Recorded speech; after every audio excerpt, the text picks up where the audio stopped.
When people say they want a low maintenance home, they're thinking low to no effort, but that's not how designers go about it. Here's some high maintenance things you're going to do upfront that long term are going to make your home virtually effortless to live in. Plus, they're going to make your home look and feel so expensive, which is always the goal. First, we're going to talk about lighting, because lighting is the end-all be-all when it comes to a home. If a home is poorly lit, it does not matter how phenomenal the things are, because lighting is what directs our attention. So the first high maintenance thing you're going to do to make your home low maintenance long term is to uplight the vignettes that you want to draw attention to. When everything is evenly lit, nothing is important. So we want to decide what's important and what is not. The contrast between shadows and illuminated things is what creates visual interest. So we don't want to solely rely on that ceiling light. I want you to add uplighting behind your plants. I want you to add task lamps on either side of your sofa or on either side of your primary seating. I want you to add under cabinet light bars. I want you to add picture lights. Whatever you've decided is worth someone's primary attention is what I want you to illuminate.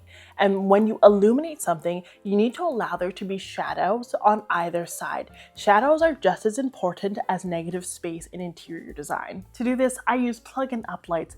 I use battery-operated picture lights. I use plug-in sconces. I even use night lights to help create this layered look. And of course, I'm also going to pay attention to the temperature of lighting. When we are not illuminating a space that is a high task area, like a garage or a kitchen, super cool lighting can feel very cheap. So we want to go on the warmer end of the spectrum. And you notice that I even add lighting in unexpected places, like on a tiered shelf. Sometimes we create shadows in the wrong places. How often do you feel like you spent all this time styling the shelf and then the items get lost? Adding LED cabinet bars like this is going to help bolster that styling, bring it to your attention, and make it tie in with the rest of your styling. Things that sit on the top of a table or on a countertop, they're illuminated by the overhead light, but the things underneath, they get lost. So this is how we're going to incorporate them better. Now that we're looking at this tiered shelf, I want to talk to you about the next high maintenance thing you're going to do.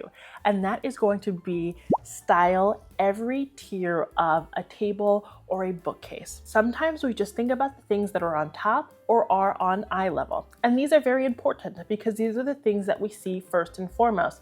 But the other items become an afterthought and they become large sources of clutter. I cannot tell you the number of times I've had a client with a beautifully styled coffee table and then the second tier is just an amalgamation of things.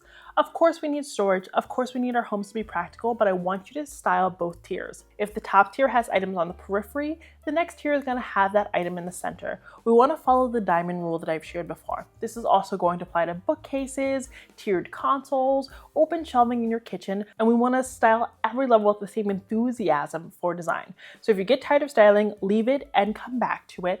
But we don't want one tier to be beautiful and the next tier to be lackluster. They might serve different purposes, so maybe that top tier is really about the decorative and the second tier is about storage. Then we're going to invest in beautiful storage boxes, right? Or beautiful closed storage items that are also decorative, that are still forming that shape as we've discussed, but can hide our functional items, those things we don't want out on display. And I think what people get wrong a lot of the times is that they're not styling with functional items. So the stuff just feels like clutter. That's why I want you to get things like candle snuffers. I want you to get LED lamps. I want you to get decorative boxes that can actually hold something, because those items are going to have utility and you're not going to tire of them in the same way. Design fatigue happens when nothing is functional. If something has a function, you're going to use it all the time. Obviously, you see the value in it and you don't get tired of it in the same way. Remember that the mess below kills the polish above. Remember that. It is going to be transformative in your home. The next high maintenance thing you're going to do is one you've heard before, but it's very, very important. I want you to sell your faux florals, not give them away. I think faux florals are fine. It's okay if you can't keep a plant alive. I'm not going to judge you, but you have to make them look realistic. Faux florals tend to fall short at the base, not at the leaves. So sure, you're bending the branches and all of that. I love that you're doing that. But did you make the base look realistic? Your tree should be in planters that could support the weight of the tree if this tree were real. So that itty bitty little vase you have the tree in, it doesn't really make any sense. I want you to have dirt. I want you to have coffee grounds mixed with Mod Podge if you don't want real dirt. I want you to have stones. I want you to have moss. I want you to have something sitting on that pot so that it looks realistic, so that it looks like you're trying to keep it alive. If you're doing moss, I want you to regularly mist that moss to help sell that look, or just get like really green faux moss and kind of call it a day, right? This is a high effort thing you're going to do in the beginning that's going to help sell that faux tree, because you're going to be able to use it for years and years and years. It's going to look alive. It's going to stay alive because it's not real, but it's not going to look like something plasticky that you pulled out of a box.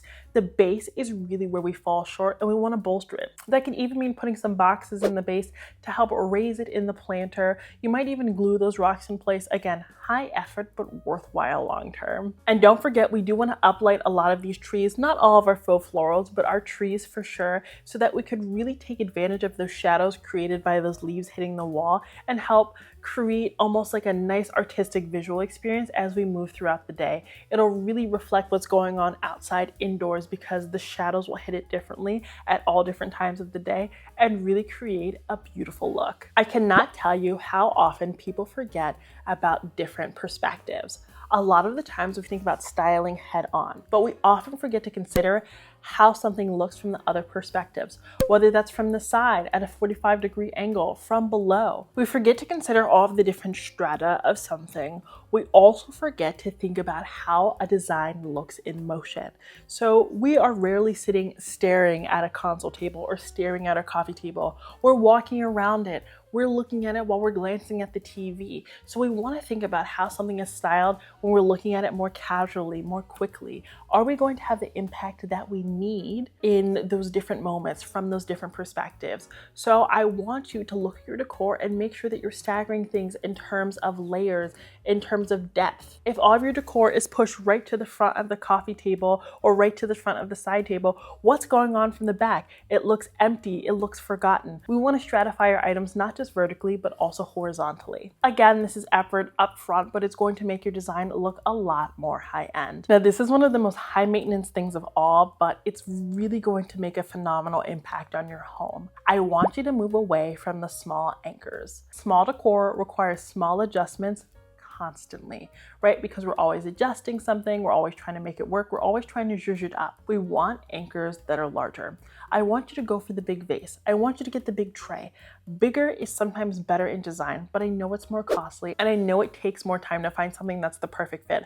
Of course, it's easy to find a little horse or a little candle snuffer, but it's not as easy to find a vase that is tall enough where we can still see past it while we're watching TV, but also takes up the right amount of space horizontally. I know that it's a lot of effort, but heavier items just feel a lot more visually stable. Larger items feel more visually stable. This means you're going to adjust them less, and they're going to have more power when it comes to design. I said this in my interior design predictions video for the year, but I am telling you, small decor is so much more effort, and it ends up being more costly long term, because you're cycling it out, you're buying. Larger pieces that are kind of like on their own are so much more impactful. You should still obviously follow the rule of three, have groupings of three, but there's also so much power in a grouping of one. Now I want to talk about undertones, and that's not something that we've talked a lot about on this channel. But I often find that people do not think about undertones in their home. They buy things that they love, and I think that that's very important. But with wood, undertone is everything. Some things have warm undertones, other things have cool undertones, some things have red undertones, some things have blue undertones, right? It is the color or the temperature that kind of underlies what makes something. I know you can look at wood and say, oh, this looks like a red wood, and this one looks like, you know, a black wood, and this one looks like more of an orangey wood. This is something that I think we can all relate to when it comes to wood. When the undertones don't match, the space almost feels at war with itself. You can't quite get settled in the space. So I want you to match those undertones of the wood. I don't mean that I want you to have the exact same type of wood in all parts of your home, but I do want you to match the undertone. Same thing goes with like maybe your wood and your metal items. Of course, we can always have like the bold chrome or something like that. But if you're a heavy gold person, I want you to have warm undertones in your wood because you have warm accents. We want to have that sense of cohesion. Of course, we're always going to have that one outlier to mix up the space and stop it from feeling too repetitive, but on the whole, we want to match those undertones. Again, I know this is a lot of effort up front, but it is hugely important. The next thing I want you to do is to play with asymmetry. I want you to start by designing a space symmetrically.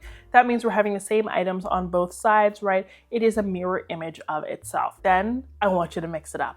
I want you to have at least one item that is different on each side. Maybe we're taking up the same amount of space visually because that's what we do with asymmetry, but it's a different item. So maybe on one side you have a lamp, on the other side you'll have a tree or a faux tree. You're creating a little bit more visual interest. It doesn't feel so copy-paste, but we're still making sure that we're taking up the same things in terms of height and that we're creating a full, well-rounded visual experience. Asymmetry is very powerful because it just introduces the unexpected, right? We get used to seeing like the same thing, and you're like, oh wow, this is different, this is fun, let me do a double take, let me invest in this more, let me digest this better. Asymmetry can take a space from feeling catalog to feeling next level. Consider it as controlled imperfection. I think when something is perfectly symmetrical, it feels too perfect, therefore it feels staged. The asymmetry mixes it up and it makes it feel like, oh, this kind of just happened. It's a psychological trick we're playing on ourselves, but it is a very powerful one. Now this next one is subtle, but you're never gonna forget this again.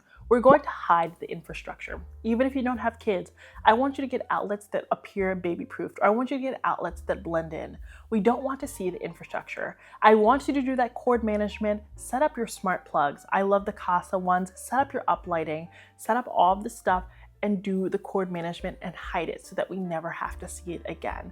I want you to run wires behind paintings. I want you to position vases in front of outlets that we don't want to be visible. I want you to layer art in front of outlets or in front of infrastructure that we don't want visible. We want to hide the ugly things while still keeping them accessible in a very sophisticated way. We almost want to tie those things into design. I found these baby-proofing outlets that actually hide the holes. I cannot tell you how much of a difference it makes to not see like those black gaping holes on my electrical sockets. It helps it blend in so much more. You can even wallpaper your outlets. You can paint them. You can do whatever it is you need to do to push them to the back burner. Now this one is really fun, but I want you to take a look at your home at nighttime.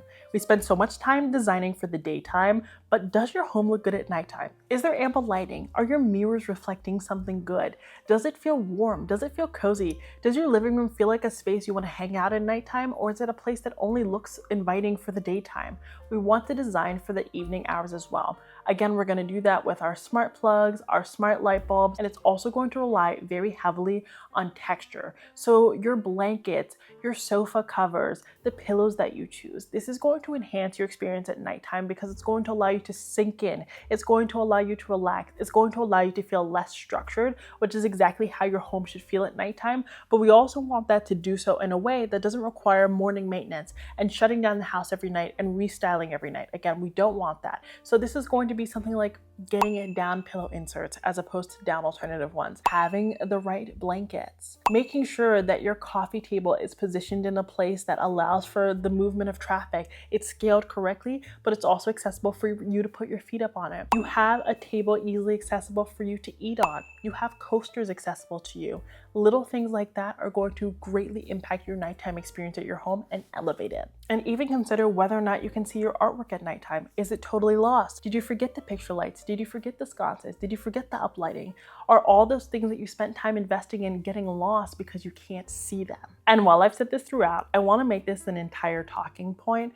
I really want you to do more with your decor. I don't want you to have as much decor that isn't functional. I want your trays to allow you to hold items, sequester items, create those divisions that visually make a design more digestible, but they can also hold your cups, hold your food, move decor easily out of the way if you want to do gameplay. I want you to have bowls that can be catch-alls but are also decorative accents. I want you to have vases that can hold items like cooking utensils. I want your decor to work more for you. You're going to have fewer items if those items have multiple purposes, and we're going to keep them for longer, therefore making your house truly low maintenance. So I hope you're walking away from today's video knowing that low maintenance doesn't mean low effort. It's a lot of effort up front, but over time it's going to be something that is very easy to maintain.